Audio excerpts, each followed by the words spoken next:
शेतकरी मित्र हो, व्हिडिओ महत्वाचा आहे, पूर्ण पहा। गेल्या वर्षी का नाही मया हळदीमध्ये तणकट निघू नये म्हणून मॅक्स पुडी आणि राऊंड अप हे दोन्ही मिक्स करून बेडमध्ये फवारलं होतं। तर तुम्हाला सांगतो तणकट तर निघालं नाही, पण हळद सुद्धा एक महिनाभर लेट निघाली आणि आवरेज सुद्धा कमी आलं। मला वाटलं आपल्या बेण्यामध्ये काहीतरी फरक आहे, लोकांच्या 15 दिवसामध्ये तासाला लागली, आपली कसं काय नाही निघाली।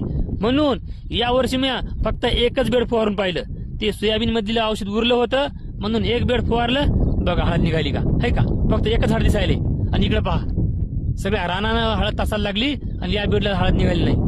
कृपया करून ती पुढे फवारून नाही, त्याच्या परता मग राऊंड अप फवारायला किती चांगलं। हे पहा इकडं, हे का या बेडला पुढे पहा, धुऱ्याच्या पलीकडे सगळी हळद निघाली आणि या बेडला अनुभवासाठी मी एकच बेड फवारलं।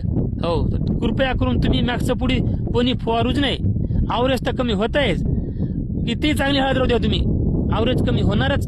तर फक्त एक गोष्ट आहे, तणकट निघत नाही। काय त्याला काय जाता काय त्या तणकटलं? पान हे बेड हे काय एखाद झाड तरी, आता ही कधी निघल काय माहित। ओके।